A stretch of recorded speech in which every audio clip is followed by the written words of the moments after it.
Hey everyone, welcome back to New Release Today. I'm Bradden Ford, and we're here interviewing more incredible new artists. Today we're here with an artist I've been looking forward to interviewing for a while. Nate Moore, how are you doing, bro? Oh, I'm grateful, man. I'm doing really, really well. It's a good day. Yes, sir, definitely. The weather's great. Like, we managed to make this work last minute, but dude, I'm Yes. excited to have you here talking about all the things God's doing from music, from life, from all the crazy things. Yeah, man. So glad to be here. Appreciate it. Of course, dude. So for all those watching right now who don't really know who you are yet, they're gonna know.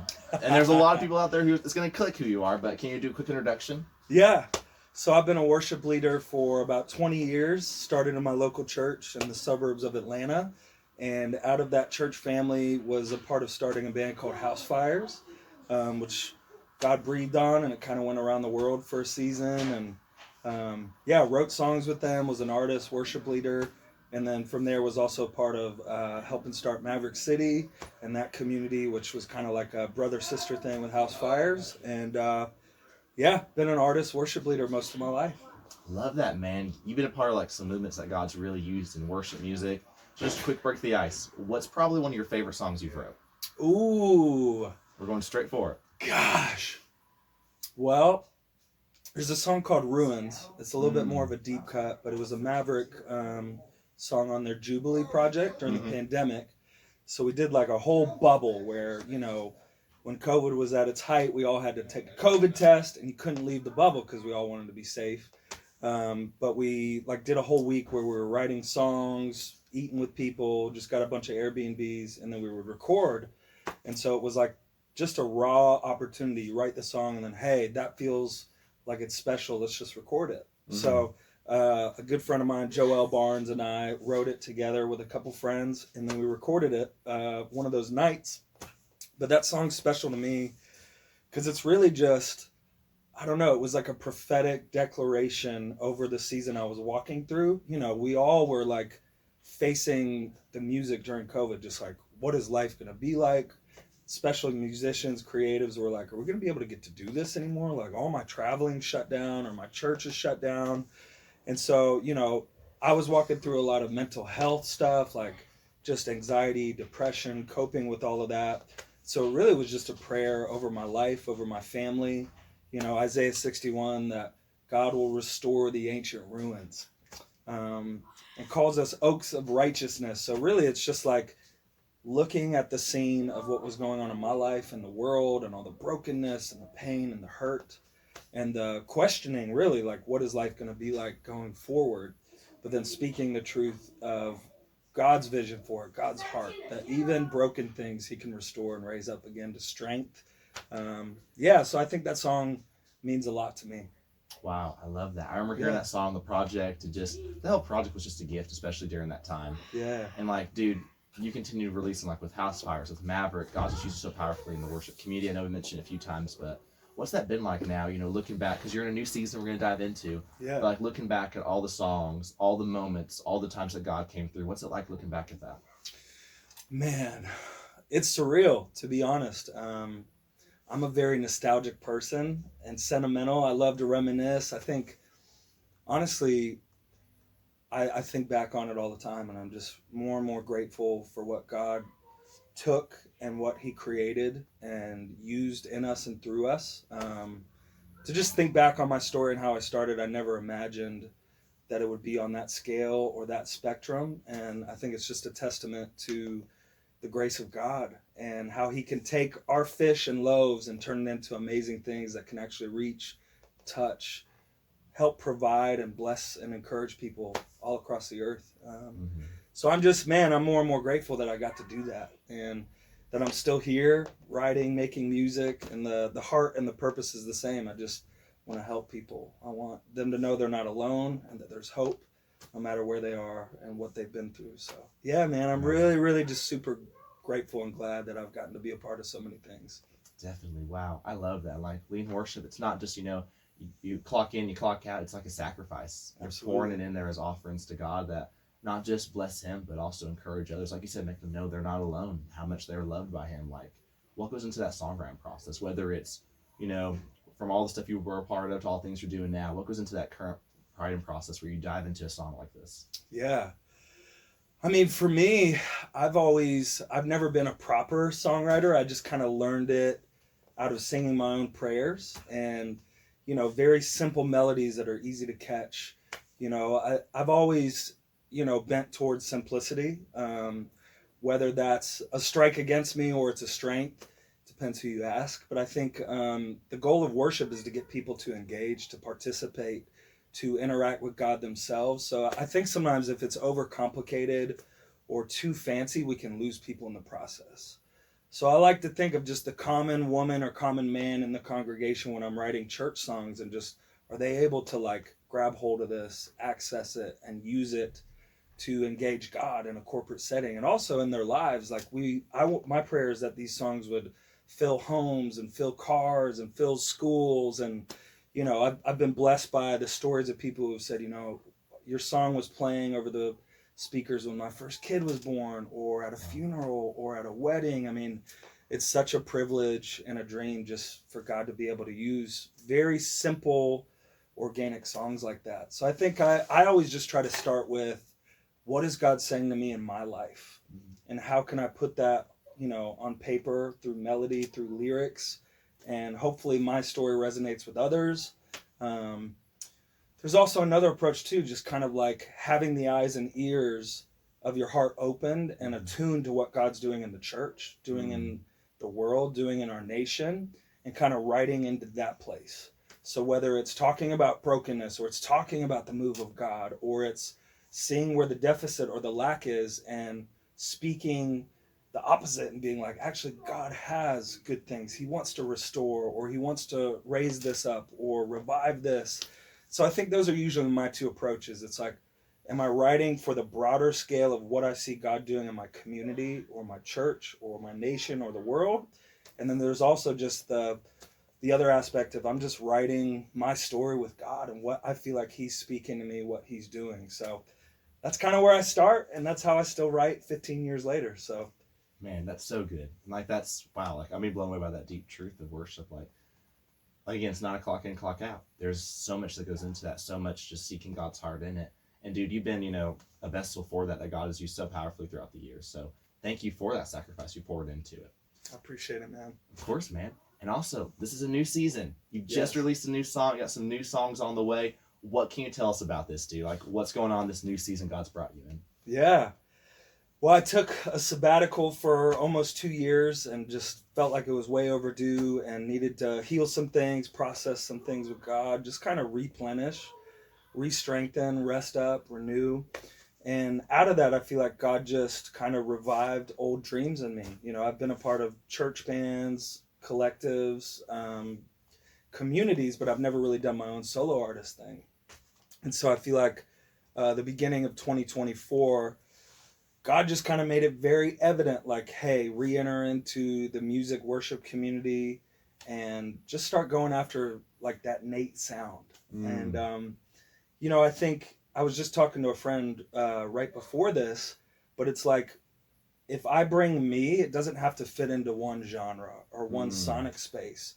I think we see that a lot in the music community and in the industry. It's like genres are not bad. Styles and naming those are not bad. But when we feel like we're constrained to a box or one genre, I think that can hold an artist back. And, I'm really grateful that I've gotten to lead worship for 20 years and God's used it powerfully.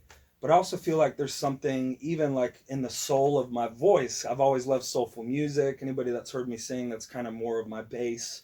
And for a lot of years, I was afraid to bring that into a church context because I just, I didn't want to lose people with it, or I didn't want it to be relatable. And I didn't want it to just become all about the sound or the singing. But I feel like, the last year, God's been like, we need more of that sound. Something that moves you, that feels like you're bringing your gift to your music, whether it's in church or it's on the radio or it's on some random playlist that has, nothing to do with any type of church gathering. So I'm writing songs that are like kind of soulful, a little R&B, poppy. I'm also still writing worship songs that my hope and prayer is that God can use them in local churches, just to give language to what he's doing. And yeah, I'm writing about what I've seen him do in my life, how he's taken the dead places and resurrected them, how he's caused me to slow down and really just kind of re-examine my framework for life, not to get too far ahead of myself, but to kind of simply just take everything down, to be present to my life, to where I am, and to just take it one day at a time, and to live in the joy of each moment with him and with my family and my friends. And I think that just produces a lot of gratitude. But I would say it's a new sonic space for me, because I'm kind of experimenting with different genres, and I'm still putting out worship. So it's kind of like everything belongs. Like, we're just going to put it all out there, and hopefully, each song resonates with people that need it. And it's just helpful to people. That's always been my heart. Man, I love that. And like, I'm seeing that in your music, like literally on the drive here. If you guys have not heard his new song, Simply Simplified. Simplified, yeah. Simplified. Simply Simplified, though. Simply I like Simplified. that. There we go. Tongue twist. But literally, on the ride here, just listen to that song. Like, it's such an encouragement, man. It is different. I love it. And like, there's a saxophone in it, guys. Come on, sax you gotta listen to it solo. just because of that. Literally, I love that part so much, dude. Got to get a little dad yacht rock in there. There you go. But yeah, like, it's so full. It's so truth of God's word. It's just full of that, and I love that, man. It's got that cool style that you're bringing to it. Just, you're still chasing after God's heart, and he's just anointed you in that. And this song's testament of that. Like, stepping out after being so much in these bands and everything, stepping out as a solo artist, it's tough. Yeah. But yet God's there guiding you. He's give you this amazing song, which again, listen to this song. Follow Nate Moore on all socials. I just said that earlier. Like, please, you will not regret it. This dude's got so much good stuff cooking. You are not going to regret it at all. And man, so it's exciting. Yeah. What else is on the way? Yeah. Well, I wanted to speak to what you said. It is scary to kind of branch out as your own solo artist after my only context has been a part of church groups and bands that came out of churches or worship collectives. Mm-hmm. And so for me, that was kind of a crutch for a lot of years. Mm-hmm. I learned how to defer instead of kind of hold strongly to my preferences or my opinions.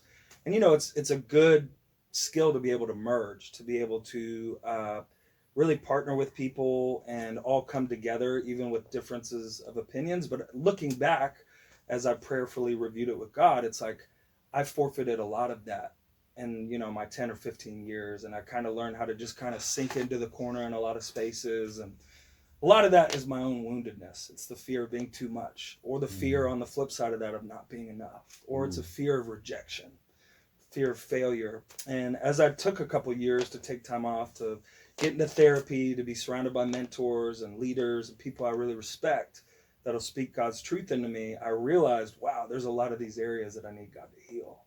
And it is scary branching out on my own, because I've never done it quite like this, but I wouldn't have it any other way. I think with a new season comes a new risk, and without any risk, there's no reward. And so really, it's the same thing that I've always been doing, that God calls us to do, to walk by faith and not by sight. Yes. And so I just always have to remind myself, like, this is a process. Don't get too far ahead of myself. Like I was saying, one step, one thing at a time. And just every day, every moment, every breath I breathe is an act of worship. It's an act of trust. Opening my hands again and placing myself, my life, my future, my present, my past into the hands of my Father. Saying, God, you're the source of all this. You are Elohim. You are the creator.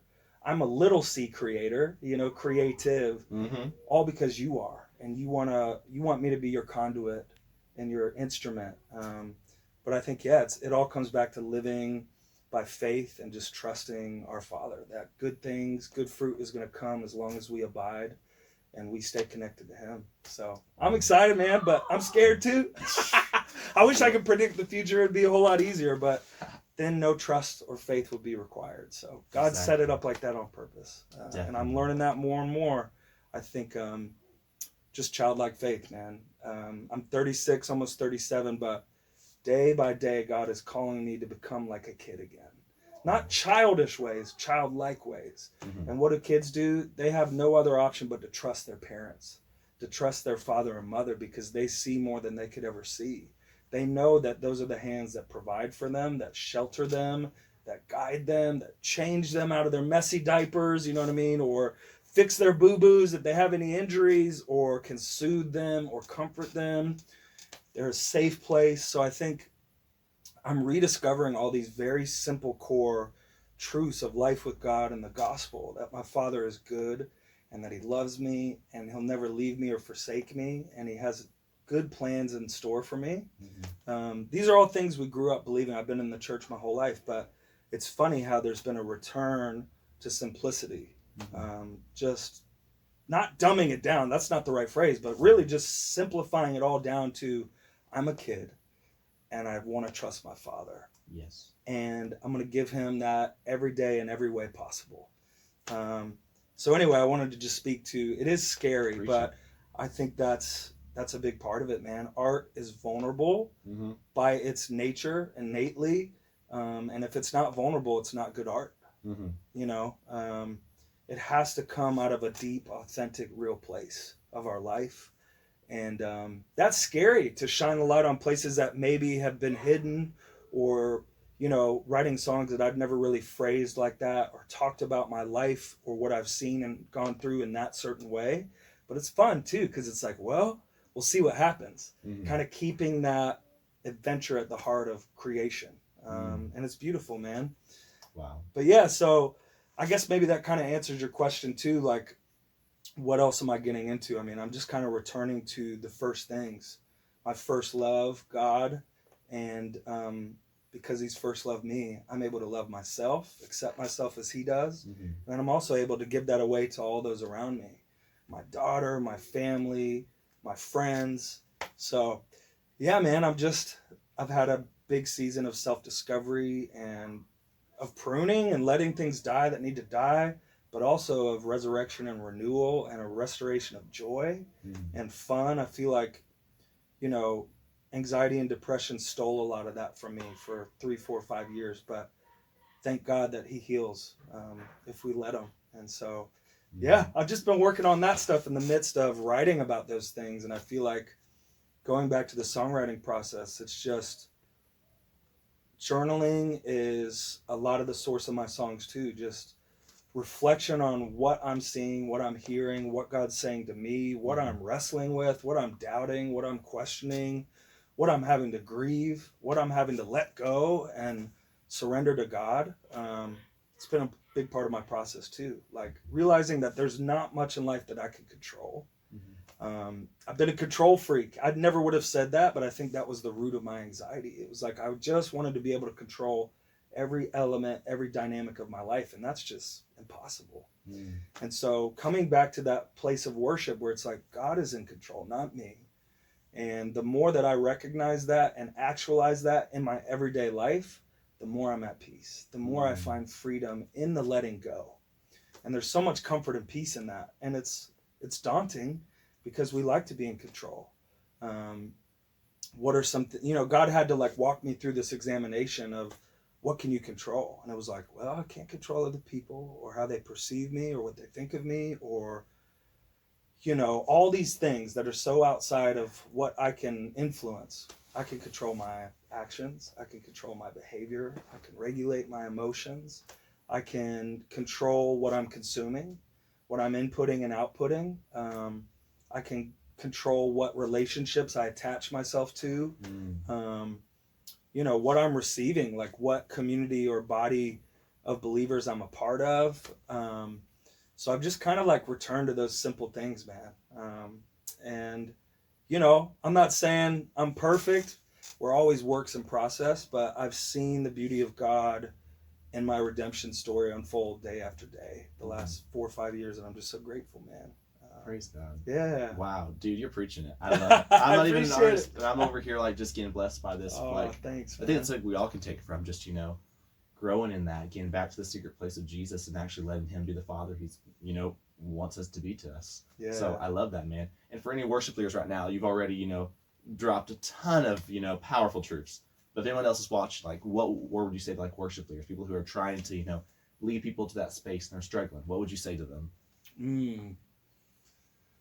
I think just riffing more on what we were just talking about, like you have to stay connected to your source. If you don't, you're going to burn out. You are going to try to do it in your own strength. And I can tell you, as somebody who's been seasoned in trying to do it off my own energy and own strength, that always runs out. It always runs dry. And so I think John 15, God abides in us, we abide in him. And apart from him, we cannot bear any fruit. So if you want to see fruitfulness in your life, you want to see the power of God move, you want to see the kindness and the love and the graciousness and the mercy of God, stay connected with him. Talk to him daily. Open up space to where you can listen to him. Slow down. I think that's a lot of what abiding is about too. Like the word abide is to remain. It's like to take up residence. So it's like, God, I open up the doors of my life. I give you full access. You can clean out whatever you want. You can change whatever you want. Like really opening up our hearts and our lives to say, God, form us however you want. And I've been on that journey.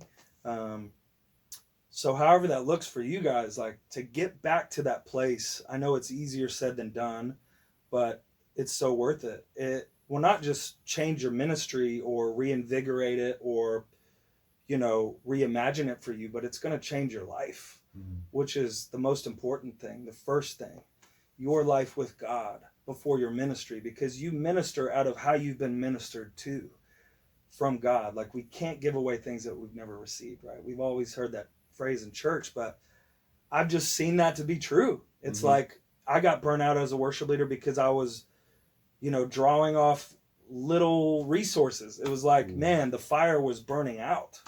And, I knew the right words to say, I knew the right songs to lead, but it wasn't out of a place of overflow, of receiving the love of God, receiving his kindness, hearing his voice. It was in and of my own strength, my own strategies, my own methodologies. And I'm not saying those things are bad, but you have to connect those to your source and let God, utilize those in you. I'm not clever enough, thank God, to do it in and on my own. It's a daily reminder, every breath that I breathe, that I am sustained by a source and a power that is outside of myself. And I believe that to be Jesus. Yes. And so if you want to lead worship that's going to impact people and your community and help speak to people and inspire them, do that yourself. Worship God first and foremost. That's the greatest commandment, that we would love the Lord our God with all our heart, mind, soul, and strength. And if you forget to do that, then things will probably, I don't know, they won't look right. They won't operate quite right, because if we forget the first things first, we've lost our way. And that's, I don't say that as like a heavy caution, but it's just, there's so much temptation to do that, to make it about another thing. And I love music. I love the performative nature of music. I love the lights. I love sound design. I love all the instruments and the dynamics in a room of a band playing together. But if we forget the first thing, which is to love God with all of us, then everything else is probably going to be off. And there is his grace, right? So there is this tension we have to hold hand in hand. Like, we can miss the mark, but thank God he's gracious. Yes. But I just think like we have to recalibrate our hearts, continue to take inventory and be like, is my heart connected to God? Is it being nourished? Is it being watered? And God is always willing and ready to nourish us and to satisfy our thirst and our desires. But are we leading ourselves to that place? Are we making room and opening up, pausing and stopping in the busyness of our lives and our goals and our aspirations and our dreams and our schedules and our calendars? Are we taking time to like have God nourish those things and actually like fill us? Or are we just going off old fire, old wineskins? That's where I've been, man, just getting filled up by God again. And I'm really, really grateful. So I would just say worship leaders, worship God. And from that place, lead other people to that place. And you can't go wrong. I know that's very, very simple. It's very elementary, but I think that's a lot of the gospel message. It can be complex, but I think at its essence, it's simple. So true, man. Those are some powerful truths. Like, thank you, man. Thank you for, being obedient to that. We all make mistakes, but just seeing like how you've done this music, how you let people to worship, and even just your own personal life, dude. Thank you for just being a beacon that, shines God's light in everything. And just, we struggle, but dude, thank you for that sacrifice. And all the songs, all the moments leading people to God's presence. So thank you, man. Oh, I'm honored, man. I mean, that's why I think I still do it, one, to serve God, but that's how I met Jesus myself, growing up in a worship culture, in a worshiping church that put God at the center of all things, not just on a Sunday or a Wednesday night service, but taught us how to walk with God Mm-hmm. and to listen to him, to obey him, to invite him into every mundane space, Mm-hmm. every grandiose space too. I was touched by worship songs 20 something years ago when I was a teenager, and that has kept me anchored in God. I mean, there's just something about the power of music. If you think about it, it's more than words, it's vibrations. It's literally, the frequencies that we tune things to. And so because it's more than words, it's a universal language. You can hear a melody and it's in Japanese, but you're like, whoa, that could strike one of your heart chords and bring tears to your eyes because you hear the melody, you hear the frequency. And I think all that to say, music is just one of the greatest gifts that I believe God's gifted us. Mm-hmm. And so to use it as a tool to bless people, to encourage people, to inspire people, is just an amazing, amazing thing. I mean, my life has been touched by that, and that's why I keep coming back to wanting to pour back into that, because I have received so much from the ministry of music, from the ministry of worship, songs that I could list out that have been the soundtrack to my life with God, in my lowest moments and my highest moments, that just remind me to come back to the center of all things, Jesus. So, Amen. Yeah, man. Dude, I love that. Wow. So before we get in this interview, because we're getting close to closing time, like, one thing we always ask with new release today is, how can we pray for you? Oh, I love that. How much time you got, brother? I got a long list. I feel you.